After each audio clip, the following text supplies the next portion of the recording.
بسم اللہ الرحمن الرحیم۔ آج چوتھی تراویح کا خلاصہ پیش کیا جائے گا۔ چوتھے پارے کے شروع میں اللہ تبارک و تعالیٰ نے کہا کہ تمہیں نیکی حاصل کرنا ہے تو اپنے پسندیدہ مال کو اللہ کے راہ میں خرچ کرو۔ اس کے بعد اللہ تبارک و تعالیٰ نے انفاق فی سبیل اللہ کے تعلق سے تفصیلاً بیان کیا۔ حج کی فرضیت بیان کی گئی، من استطاع الیہ سبیلا، کہ جس کو اللہ تعالیٰ نے مال و دولت سے نوازا ہے اور اس پر حج فرض ہے تو اسے حج کر لینا چاہیے۔ حج میں اگر وہ تاخیر کرتا ہے اور نہیں کرتا تو وہ گنہگار ہوگا۔ انصار و مہاجرین کا تذکرہ کرتے ہوئے اللہ تبارک و تعالیٰ نے کہا کہ انصار و مہاجرین کو اللہ تعالیٰ نے اسلام کی دولت سے مالا مال کیا اور آپس میں بھائی بھائی بن گئے۔ اس کے بعد اللہ تعالیٰ نے اس امت کا فریضہ بیان کیا، کنتم خیر امت اخرجت للناس تأمرون بالمعروف وتنہون عن المنکر، کہ تم بہترین امت ہو، تمہارا کام یہ ہے کہ تم لوگوں کو اچھی باتوں کا حکم دو اور بری باتوں سے روکو۔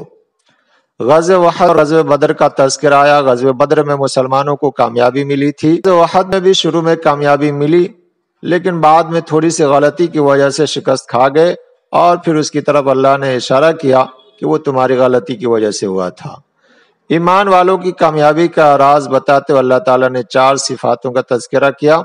اس میں فرمایا کہ ایمان والوں صبر کرو اور ثابت قدم رہو، ایک دوسرے سے مل کر رہو اور اللہ سے ڈرتے رہو تو اللہ تعالیٰ تمہیں کامیاب کرے گا۔ سورۃ النساء کا آغاز ہوتا ہے۔ سورۃ النساء اس میں معاشرتی قوانین کا تذکرہ ہے۔ سورۃ النساء کے شروع میں سب سے پہلے اللہ تعالیٰ نے کہا کہ اے انسان، تم سب ایک ماں باپ کے اولاد ہو اور وہ تمہاری پیدائش آدم اور حوا سے کی گئی ہے۔ اس کے بعد اللہ تعالیٰ نے تقریباً 8 قوانین پیش کیے۔ سب سے پہلے نمبر پر ہے یتیم کے مال کی حفاظت کرو، غلط طریقے سے نہ کھاؤ۔ دوسرے نمبر پر ہے کہ اگر تم شادیاں کرنا چاہ رہے ہو تو 4 تک شادیاں بیک وقت کر سکتے ہو۔ تیسرے قانون آیا کہ عورتوں کو اس کا مہر دے دیا کرو۔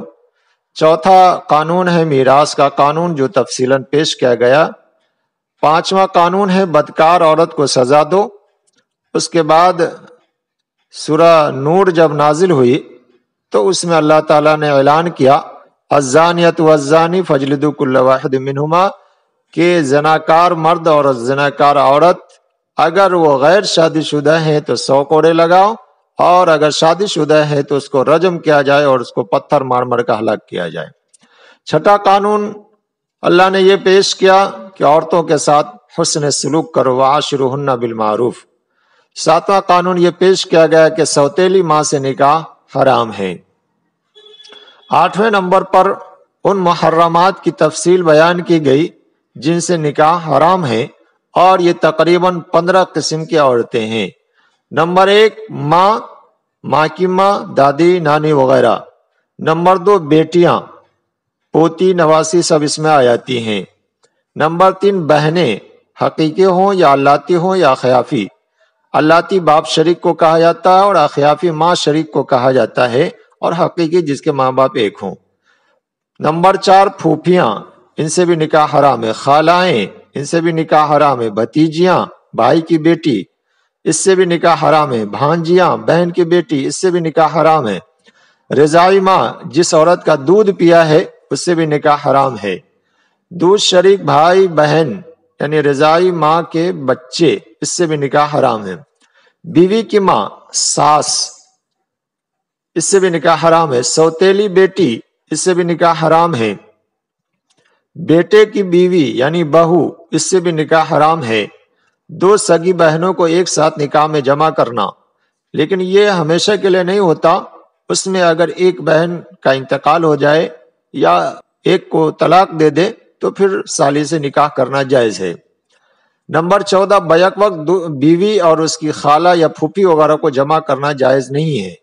نمبر 15 وہ عورتیں جو دوسروں کے نکاح میں ہو یعنی دوسرے کی بیوی سے نکاح کرنا جائز نہیں ہے۔